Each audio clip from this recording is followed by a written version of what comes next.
Welcome, everyone, to episode 97 of the 365 Pro Wrestling Podcast.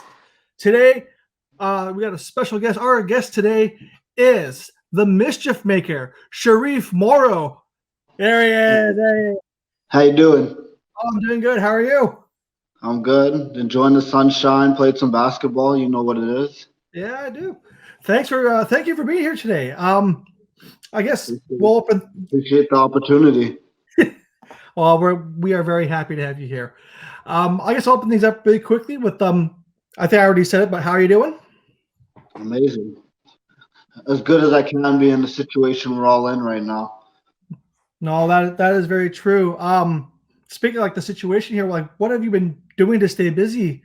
Seeing how wrestling's kind of been on the on the restricted side here in Canada, BC. Well, you don't get a name like the Mischief Maker if you start following rules, so some rules just got to be broken, like DX said, you make the rules and we'll break them. That is true. There are certain rules that might not be taken or need to be taken with a grain of salt. But so you're, as I said, first time on our podcast here. So we'll kick things off from the very beginning here. When you were a kid, were you a big fan of wrestling? Oh, I was obsessed. It started with all the VHS tapes, going to Blockbuster, never giving them back and just keeping them forever, Still have them to this day. Obviously, the one that stood out the most was 1994 Royal Rumble, Yokozuna versus The Undertaker. Traumatized, scared out of my life. That was something else. And back then, go ahead. Oh, sorry, I cut you off there. Go ahead. What I was gonna say is like back then, because I was such a strong believer of everything, and I was so young. So that match just, it was a wrap. It was a wrap after that. Were you a big Undertaker fan? Yeah, but we have some personal problems, Mm. So, who were some of your favorites growing up there? When you were a kid watching wrestling back then? Well, obviously, the Undertaker, Bret Hart, Shawn Michaels, Stone Cold, The Rock. I loved everybody. It's just how it was. You love everybody. I loved everything. The whole show from top to bottom. Now, were you the type of kid to I guess some people say play wrestle in the backyard with friends, practicing moves, trampoline stuff like that? Because I know I was. Yeah, my sister were my first victims. My mom was a victim. All my friends, my roommate, he's in the other room. He was definitely a victim. Like I was putting, crippler crossface, sharpshooter, all that stuff. Just suplex. Yeah, whereas I think I might have hurt a lot of, ruined a lot of friendships. I'm like, I can't lie about that one. Because sometimes I will say when I was younger, I went a little overboard, I can definitely empathize with that. I think my cousins felt my wrath a few times over the years. So now did you what made you decide to become a pro wrestler and start the training? Well, to be honest, I have to give all the credit to the Wolves because without them, I would have never tried out for ECCW. That was like 3 years ago. Because I went to high school with them, and Chris was my peer tutor for drama. So obviously, when they started doing it, I was watching through like social media. I was like, I didn't know it was like so close, like here in Vancouver. I was imagining they're like traveling and they're not around, like off doing their thing. And they're like, yo, come to the tryout. The training center at the time was like maybe like 5-7 minutes away from my house. So I was like, like that's amazing. I was kind of disappointed that I didn't do it, earlier, and I waited a little later. But now, I'm glad to be here. Now, though, like, why did you wait a little bit longer? Was it just more like you weren't quite sure, or was there something that maybe? I had no idea about anything. I didn't do no research. I didn't know about independent wrestling. I didn't know like all of that stuff. Like I just had no clue. All I knew at the time was WWE. Like, like what I saw on the TV, that was it. I wasn't like searching stuff backstage, like and all this other stuff, like that you see now.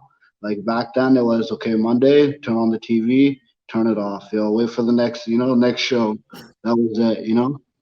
Pay-per-view would come around. I'll be going with my mom to the theaters when I was younger, and then like Royal Rumbles around my birthday, so that was tradition.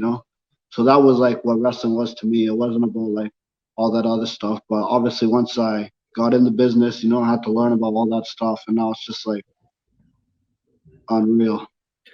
Now, did you mostly, because I say you're a big WWF/WWE fan, Yeah. um, were did you watch like any of the other promotions like WCW or ECW or stuff going up like that, A or little bit. I was watching WCW a little bit, like maybe towards like the ending when everything was going on with them buying them out and everything. I was just like I was so confused. I didn't know what was going on. I was just like I don't know. I didn't know what was going on. I was lost. So and like everything to me was just like real at the time. I didn't know what was going on. Like I said, I didn't do no research. I didn't have anybody to tell me what was going on. There was no like magazines, none of that. ah, and I imagine too, like watching some of your favorite wrestlers, be on one show and then all of a sudden, like they're on the next, must have been like, wait, why are they over here now? Yeah, like I was just super confused. I didn't know what to do. I was happy though. I was enjoying myself. I loved watching everything from like watching Goldberg, Stone Cold, everybody. It was a good time to be a fan. Really good time. Exactly. So now that you've been in the business now, you said like three or so years. I might be wrong on this, but what's the one thing you wish you had known before you got into wrestling? Um, Before I got in, well, I wish I knew more about like because it's kind of embarrassing. The coach will be like, "Okay, so we're doing this and this," and then after I'm just like, "Who?" And they all look at me funny, like, "Really?" Sorry, yeah, actually, like like I'm not trying to be a smart ass. I actually have no clue, you know, and with like all respect and everything, I don't know. So like I wish I knew more compared to somebody like for example, a good example. This is Travis. Like he knows all that stuff, and I'm just like, uh, yeah, of course, you know. So he definitely helped guide me through like learning about a bunch of like newer things, such as like New Japan and stuff. Oh, for sure. And I know like the I know you feel too because when I got into the business, started announcing and all that, you'd hear the talk behind the stage, about like terms and stuff that even though I've been a huge wrestling fan for like years, I was like, okay, I don't understand that at all. It's a different Yeah, language. yeah, exactly. So it's like I came in like expecting I was gonna start at the bottom, and then everyone's talking in like certain like lingo, and I'm just like trying to catch on, and the handshakes and all that stuff. Yeah, that was something. And that what did your family like? What did your family think of you becoming a pro wrestler? Like, did you let them know right away, or was it kind of something you eased them into? Oh, they had no issue. There was like green light from the start. Um, Prior to joining wrestling, I played football for 15 years, so that's what I was doing beforehand. And then eventually, I just fell out of love with football. Voros were like, "There's a tryout," and I was like, "Okay, I'm gonna do the tryout." Pass the tryout, and then the rest is history. Wow, football for 15 years. So you see a lot of I guess cross sport athletes come over. So what part of playing football did you could you kind of move over into the wrestling for like mindset or for uh, All conditioning. Like my coaches at the time when I was playing were like former prison guards and stuff like that. So like when we were training, like we would train hard in the mud, in the rain, all the football equipment, Bear Creek Park, just running around, hitting each other, practicing. And so being in the ring, like I'll be able to like pace myself way better, right? Because it's not like go go go until the whistle. It's like you can pace yourself in a match a lot easier. And so I'm not like I say my advantage coming in is I'm not as tired. Like I'm not like gasping for air or any of that. I'm good to go. My cardio is good. Yeah. So that's my advantage. which is good because like as you felt, I not so much as you can kind of see. Cardio is a big thing in professional wrestling. Yeah. Um, now, would you say that the cardio that you would cultivate from football, would that like as they say, it's different than than the conditioning for being in a match. Would you say that's true, or is it just a different type of cardio? Well, I would say like when it comes to the wrestling side, like it definitely is a different cardio. Like there's a lot of things that from football that carry over, but when you're in a match, it's like especially even just like training, and you're going through like all the drills, or you're going through the match. It's like it's how do I describe? It's not like like okay, you have good cardio, you can come in here, it's gonna be like easy peasy, like you're gonna come in here and it's gonna be a challenge. Like you'll have your advantages on whatever it is you've done prior to wrestling with like whatever it is you're gonna do. But when you're in the ring, you're gonna have to adapt that style into pro wrestling because it's its own thing, and you gotta step up when it comes to that stuff because it's not easy at all. And look like you made a great transition to it. You came up with a bunch of a great group of guys and gals in the wrestling world. Now, why did you think that class was so good? And because I've noticed now, I don't know if it's all the same people, but people from that time period, you Yeah. just seem to be doing some amazing things. What makes that class? Why did you think that class is so good? Well, okay, everybody that's watching this, that's from the Lionsgate Dojo, you already know the saying. You guys know what we preach all the time. Say it with me now. Hard work, hard work. That was just our motivation, So obviously, I'm running around class yelling that, and we're all pushing each other to go forward. And it's not just the class, like of the students, it's the trainers and like the whole program itself is what like the bonds we built. Everybody was happy to see each other, and we just kept elevating and pushing.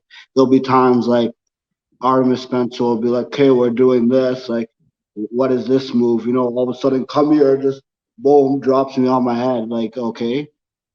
So it's kind of like sometimes we didn't even have a choice. We just kind of got forced into things. But it's because they believed in us and they pushed us. So without our trainers, without the class that I had, I definitely would not be, like have all the skills and the success I've had so far without them. So I owe them everything.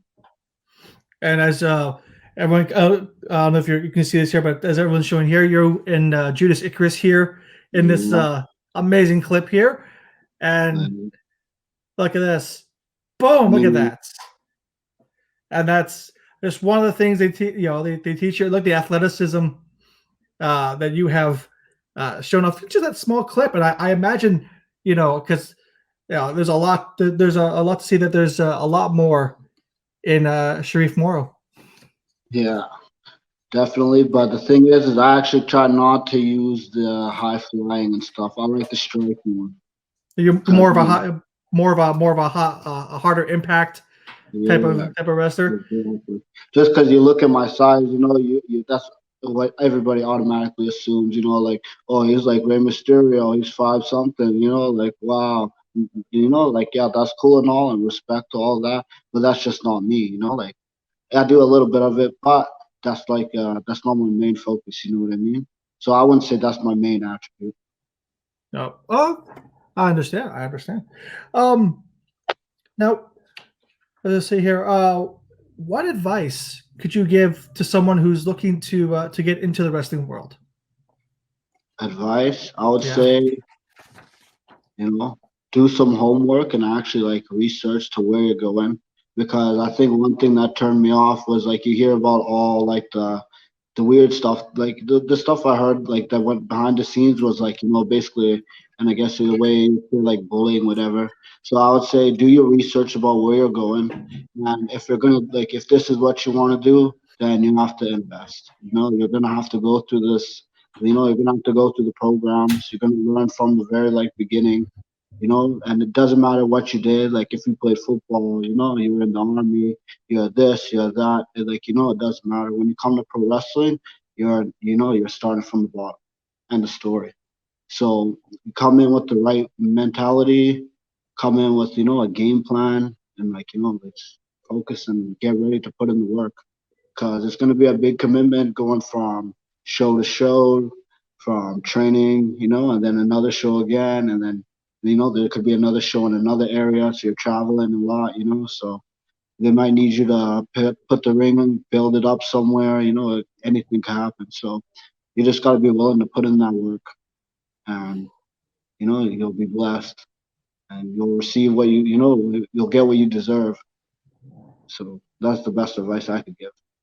That is some excellent advice. Because as you're pointing out, not a lot of people realize like it's not just about what happens in the ring; it's getting there, especially in this province where you know, especially like here on the island, your towns are not like a small a small drive away. For some people, for some towns, it's like hours, and I think even at this level, for a lot of people, the travel might not be, the they might not handle the travel well. hmm Like I said, like you gotta really be invested because you're gonna have to come up with a whole game plan. Otherwise, it could leave you just stressed out, and then you're not gonna be having fun. And then you could be like, oh, losing your love basically for wrestling just because you weren't prepared. So it's definitely worth the note to be prepared and just be willing to make the sacrifice if you have to make it like that. Man, Remember, as we as you see here, you and the Golden Boy, yeah, round three. and there's like the heavy impact like shots that I guess that you were talking about there. You just boom. Yeah. I tend to hold back even less when I'm fighting this guy. I just want to clock him in the face a couple times. Oh, Yeah. that was smooth. Um, so going on to the more on of course the rest of that. This is of course a wrestling podcast. Die. When Shareef Morrow is booked for an event, what can the crowd expect to see? Uh, I think we what, may have said it already, but what would the crowd expect from me?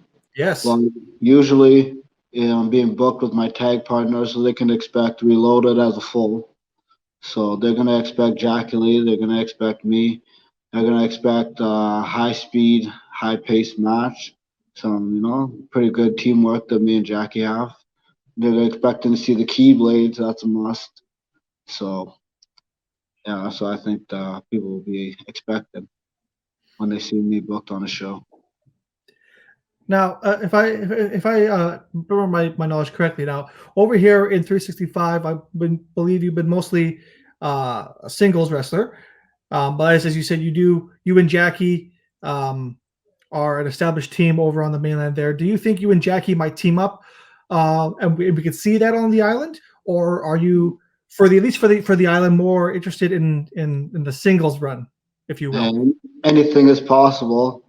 When time is right, me and Jackie will be there together, holding it down like we always do. Reloaded, you know the vibes. So Hmm. when it comes to the island, I'll come with Jackie. I'll come by myself. He'll come by himself. Like we're always reloaded, no matter what. So that's one thing everyone can always expect. And who knows? We could see you, and if the Royals are still champion in the future, we could see that encounter there, that head to head, and that would be something. Yeah, we have unfinished business with the Royals, so that's a good idea. I like that.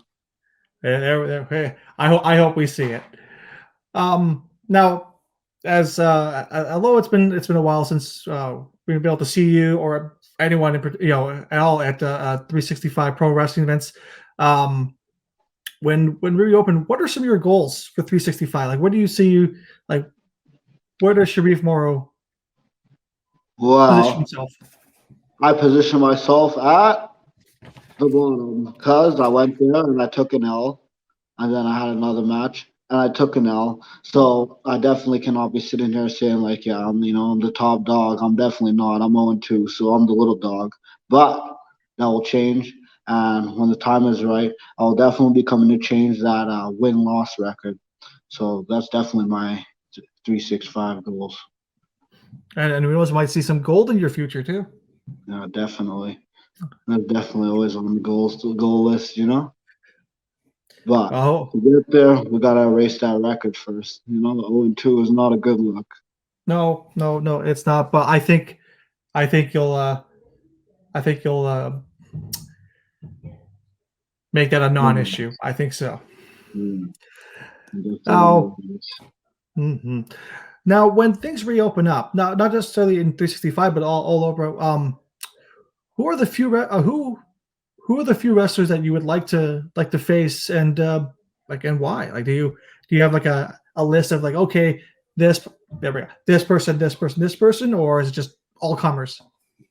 So I've fought all my trainers. I've fought, uh, the guys I came up with.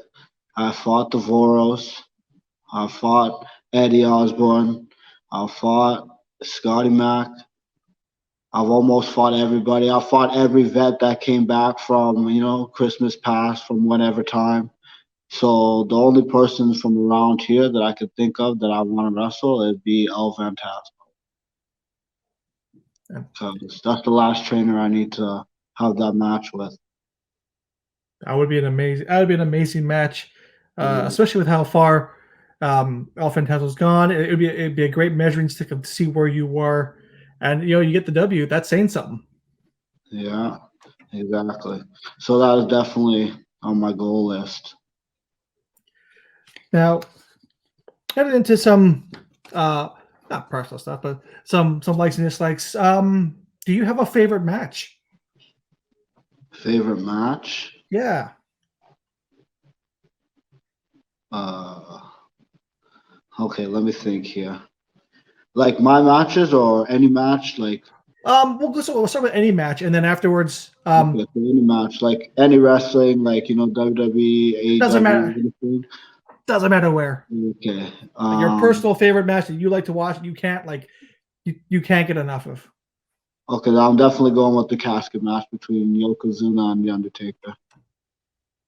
That Definitely was a that good. one. Now, was that I would say that wasn't your first, like, what wasn't your first match? That was because you said the Rumble was your first pay-per-view that you watched. Um, what about the casket match did you like that you love? Like, what drew Like, you to it? I didn't understand how it took the whole roster basically jumping this guy. There was some weird green mist coming out the urn.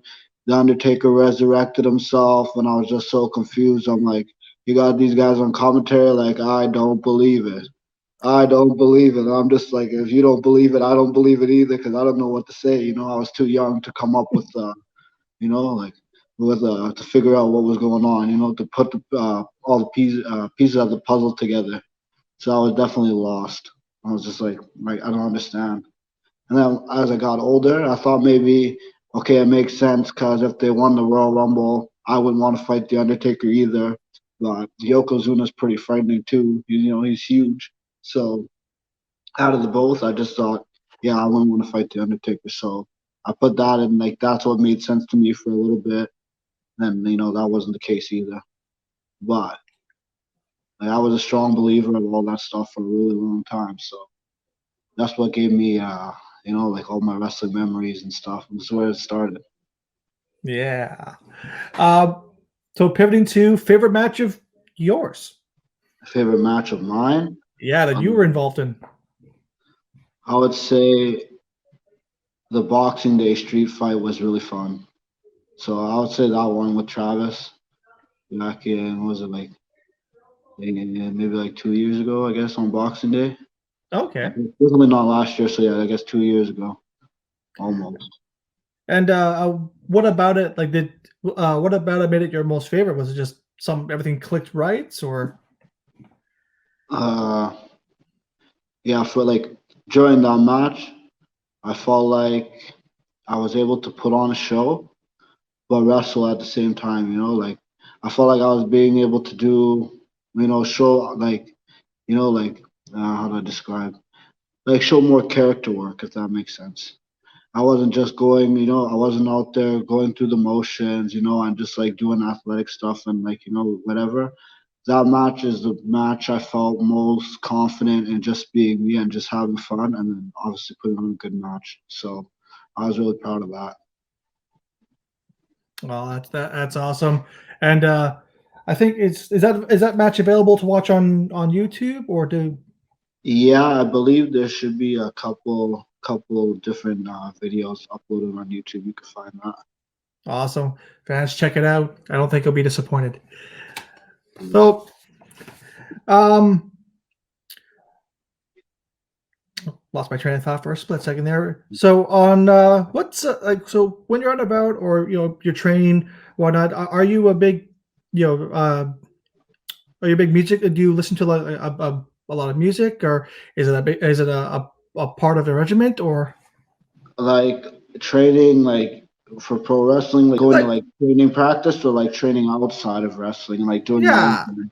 yeah, like when you're in the gym there, like what can we Well, find on Shareef Morrow's playlist as he's everything and anything, like I'll be just have the headphones on and I'm just gone. So current day music, old school music, like the playlist goes from all genres. We just hit it from top to bottom and put it on shuffle and just put in the work. I need music like to keep me like like it hypes me up, keeps me motivated. Mhm. But I don't want to be sitting there just selecting songs every point 2 seconds. So my playlist has to be big, and then I'm just till the workout is done. is there an artist that is frequenting the your playlist, like just someone you're gravitating towards at the moment, or is it just all over the place? Just all over the place. All over the place due to some circumstances right now. I've been listening to a lot of DMX, so Oh yeah. hoping that he recovers from situations. But mostly at any other time, I'm just doing whatever, listening to whatever. That's awesome to hear. When you're not wrestling and you're not training, well, what does Sharif do in his downtime? Do you watch Video movies? games. You I'm playing video games. I'm sleeping. I'm always with the family. I'll be out with my friends, training again, and then like repeat work.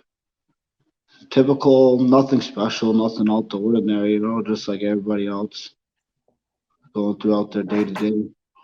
But most importantly is obviously, you gotta stay out of trouble. So that's what I'm doing. I stay out of trouble, just do my thing. do anything? Do you have a favorite? Like what are you playing right now? Like the Me, game I'm wise? playing a lot of Naruto and a lot of Apex. Oh wow. Yes, sir. That's what I'd be on. Nice. Yeah, no, there's a lot of. I actually, I've noticed that just a lot of. I mean, it's just the generation that we, I mean, that we grew up in. It's there's a lot of gamers in the wrestling community. I find. I know I'm a gamer. There's a lot of gamers, so it's great to see that.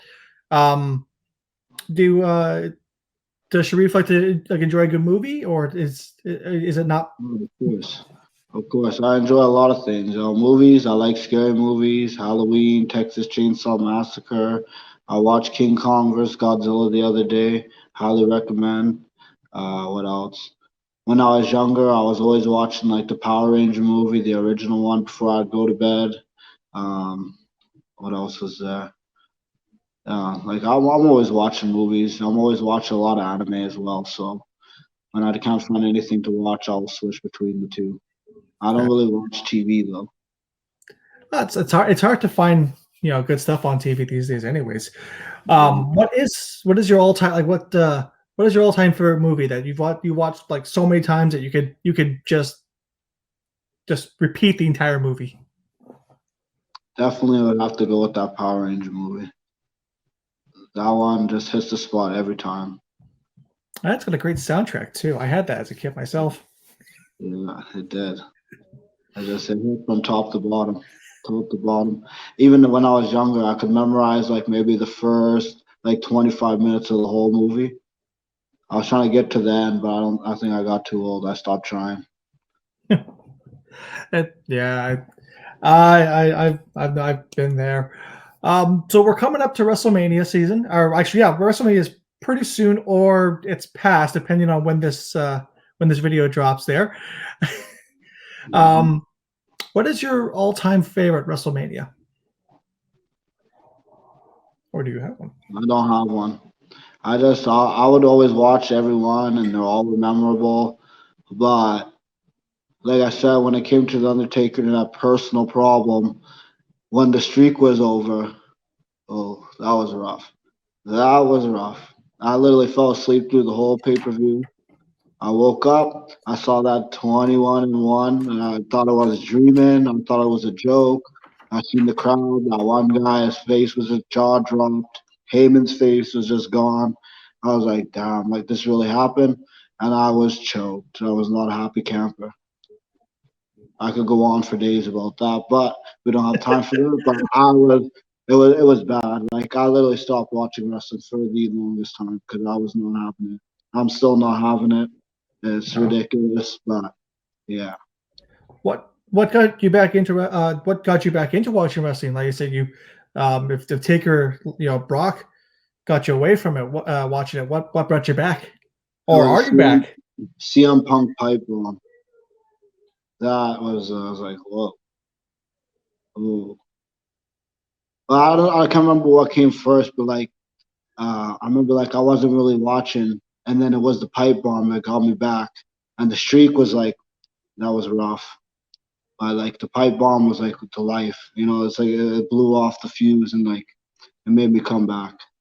But watching that streak almost like ended it for good, and I was just like, everything has to go. I'm not watching. Like it was bad.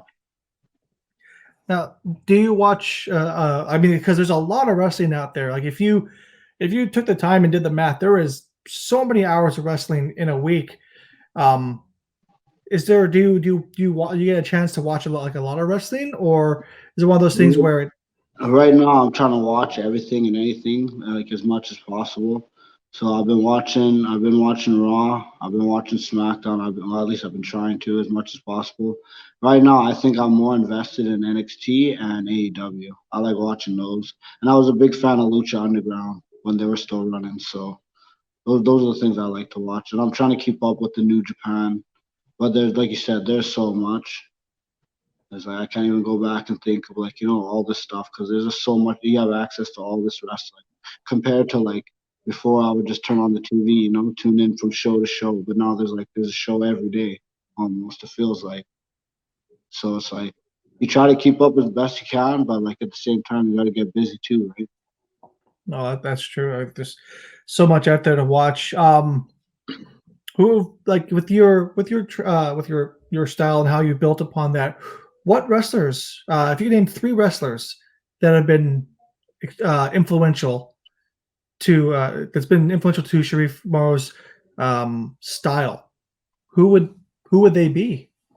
I would say definitely Rob Van Dam, uh, Shinsuke Nakamura, Aleister Black. Yeah, those would be the three. It's a good selection to pick from. Now, out of the people you know personally, who has been the biggest influence um, from like from a for wrestling like on this level? I would. Definitely Artemis Spencer because when I first started training, I guess he had a lot of those, like, supposed to be career ending injuries. His ankle got run over.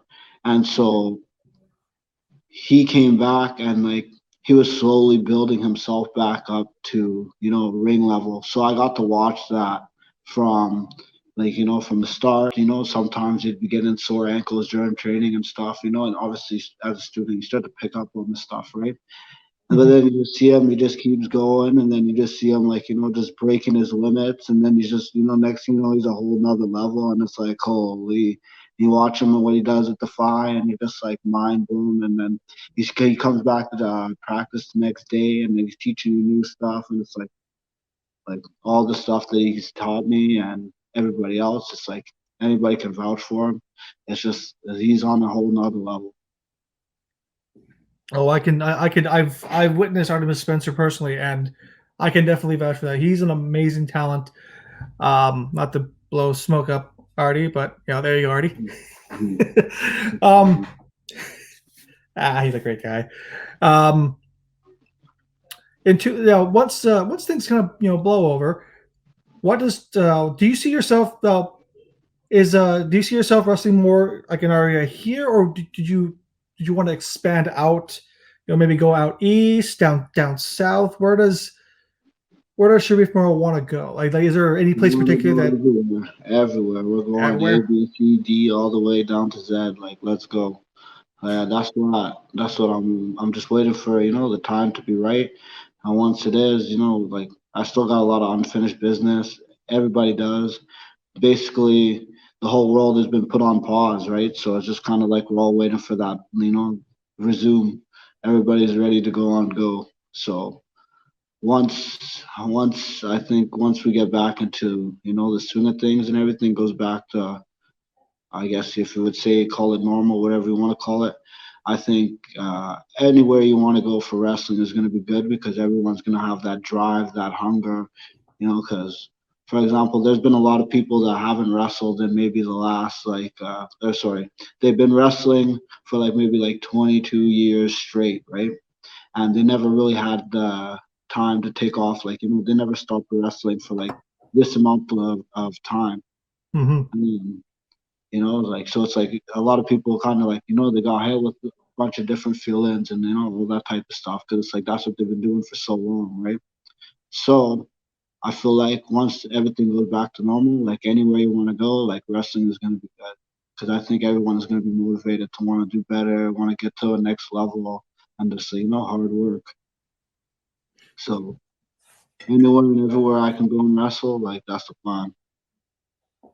No, I think that's what everyone's hoping for too. Once we get once everything opens up, more shows, more different opponents because they say variety is the spice of life, and the more people you can wrestle, the more different styles, the better, the more well-rounded wrestler you can be. Um, have you been like I know with the restrictions and all that, have you still been able to keep like a little bit of training at the dojo, or has that kind of been put on hold for the time being? Well, we were able to train at the Lionsgate Dojo until I think it was like we went back to training, and then I think maybe November. I think is when like it got officially shut down. Okay. So we got a little bit of time during like this pandemic time, but obviously it hasn't been like all like the whole time, and we haven't been training since because it got shut down. So Yeah. everyone's just kind of waiting to get back in. With the 2020 being the way it was in 2021, we haven't started strong, but I'm hoping it's going to get stronger. But what are your goals in 2021 for professional wrestling? My goals in 2021. Well, Reloaded has still not had any tag team titles, so that's number one on the list. Then after some singles titles, that's definitely number two on the list. And then, there's some places that we still haven't traveled. We still need to hit some, definitely in the Pacific Northwest, and other places too as well. So the goal really is to just, put in that work, do all that stuff, just go off, um, slowly, do what you're supposed to do, put in the work. So I can really say for the goals. But I don't really have any specific goals, like I can pick where I'm gonna go, but I just know that when it's time, I'm going. Is is there a specific promotion that you haven't had a chance to compete in that you're kind of itching to try your hand in? Like, is Defy, there definitely Defy? defy. And we had some border issues a couple times, so that's prevented us from the one time we did get booked there. But we got all that straightened out, so we're ready again. So there's definitely that. Now, would that show, would that Defy show, if that had gone through, would that have been your first American show, or have you been down there before? I've been down there before. Yeah, I Yeah, wrestled at 5cc. I've wrestled at 321, and I wrestled what is it called? I can't even remember. It was a while ago. but you have been down there a bit. I was gonna ask Just because, just a sorry, little go ahead. bit. Just a little bit. Just a little bit. Are you did you found that traveling down to the states for wrestling just because of the border, um, has been fairly like tricky going down, or is it pretty chill going through? Because I mean, I imagine there could be some complications. Yeah, there can definitely be some complications. Honestly, I guess it depends on who you are. Sometimes the Canadians ask a lot more questions, but depends on who you are, the situation.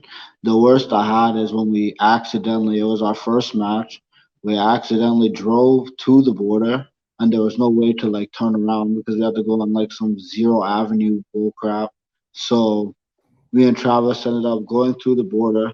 And of course, like first match, I forgot everything. I don't know where anything is. To scramble, I legit leave my wallet at home. And now we're going through the borderline, and then we're like, "Yo, listen, we're not trying to be here. We're supposed to. We couldn't take a turn, and they can't just, because it's like, uh, in the place, it's like there's oncoming traffic coming like this, and it's coming like around the hill, right? Oof. So if we went back the way we came, it would have been like it could be a head to head collision, and obviously that's not good. So we thought that if we went through we didn't have a choice, but we thought going through this was going to be like 2 seconds, and we talked to the American guys, and they're like, "Oh yeah, yeah, don't worry, just go around, turn around." So we thought we're just gonna go around and like out. And then instead it went around, and then we had to wait. Then we had to step inside, and then we had to explain to these guys what was going on. And then we were big commercial. We're like, yo, listen, we weren't even trying to go across the states. They're like, yo, how come you don't have your wallet? You should always carry your wallet. I'm getting lectured about this. Like, oh fuck, it was a scene. Literally, like I couldn't even write this or make this up. It was unreal. I just couldn't believe it. I was like, fuck.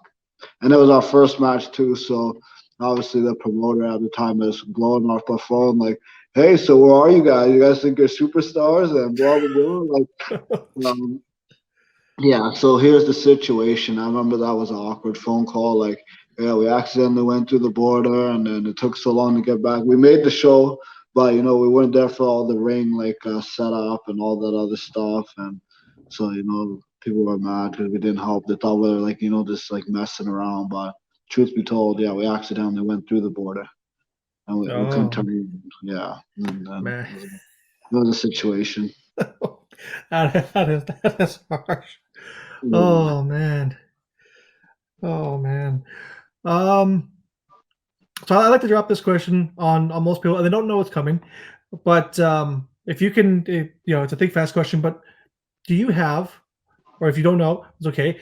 What is your wrestling guilty pleasure? Whether it's a wrestler, a match type, um, something that by all means by all means you should not like, but you can't help but love it. Like something that's just like like like a guilty pleasure for wrestling.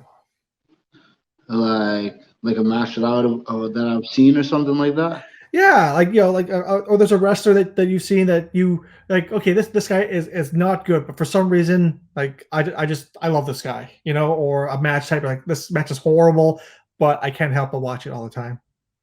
I would say I don't really have any of that now, but back before I was a wrestler, I would watch all the injuries. Like I don't even remember what it was called, but when they show like all the injuries and like all like the crazy nasty like bone Oh, breaking, ankle snapping, like just like oh, random, yeah, just ruthless like injuries.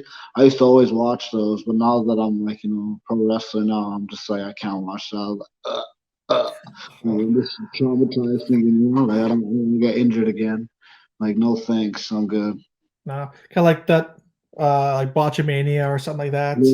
Something like Botchamania, but it wasn't like a bunch of funny stuff too. Like it was just straight like bone breaking stuff like that, and it's like ruthless. Oh, Yeah, that's pretty bad. I was gonna Not say, too often. uh, do you do because I didn't get a chance. I don't get a chance to ask a lot of people this, but and I might start doing it more to start with you, Sharif. Do you watch like our? I mean, obviously, I think we've all had at some point, but do you watch Botchamania?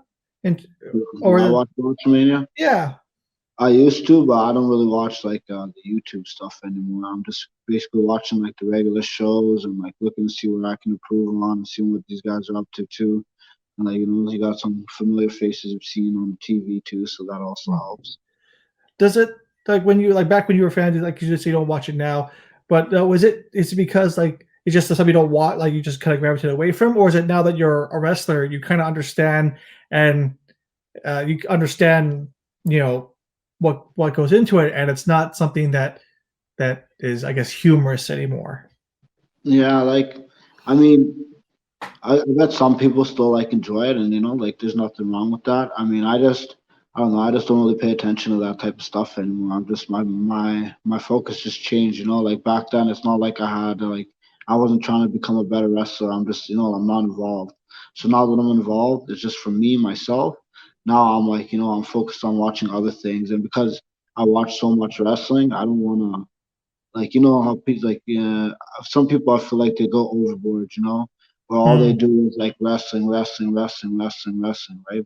And it's yeah. like I don't want my mind to be consumed like that with like every little bit of wrestling. I'm trying to watch like every little piece of information because it's like you look at nowadays, it's like there's so much wrestling. Like if you're trying to keep up, you're just gonna get exhausted, Like It- it's too much because there's so much. yeah, and you get burnt out too, and you don't you find it harder to appreciate it. I find. Exactly. One thing I like to do is I like to bring inspiration I get from other things and then bring it into wrestling, right? And then that's how I feel like I can like how I evolve my game and like how I get better at like just being comfortable on that character work in the ring. Because like like I'm bringing. I guess it's really hard to bring something different to the table, but like at the same time I'm trying to not just watch like what everybody else is doing as a wrestler. I'm trying to see like other things so I can try and be like as unique as possible. No, and that's definitely a good approach to bring show some people something new because the last thing I guess you want to get is stale, and you want to always be fresh, and you want to just keep being creative because one of the key things about this industry is the creativeness, both from the wrestlers and just like that's one of the best thing I love about wrestling is that even wrestlers who work the same match, everything can be different just by doing like one or two things. Yeah, exactly. But like I said, it's hard to be original in the sport that's been around for so long, and then everybody's doing everything in the power of social media, right? So they're just True. trying to be inspired by other things and bring it to the table, and then who knows? Who knows, indeed. Well, thank you very much for coming Thank on to you. our show, Sharif. I enjoyed it. This was the first time I've had a chance to talk to you. I think it's the first time I met you, period. So this was a treat. That was my honor. It was nice meeting you as well. I had fun. It's You- been like a I, good hour. I did too. I had a lot of fun. My Um, apologies for the technical difficulties. Like I said, I blame Dre for calling me on Facebook, interrupting. well, there you go, Trey. And, It's all your fault, Trey. yeah, Dre, shame on you. Well, Sharif, where can people find you on the internet?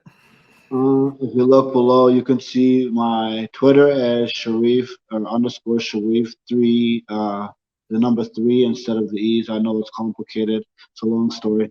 And then after the Instagram is just Shareef with only 1 3, and you can find me up on Instagram at that.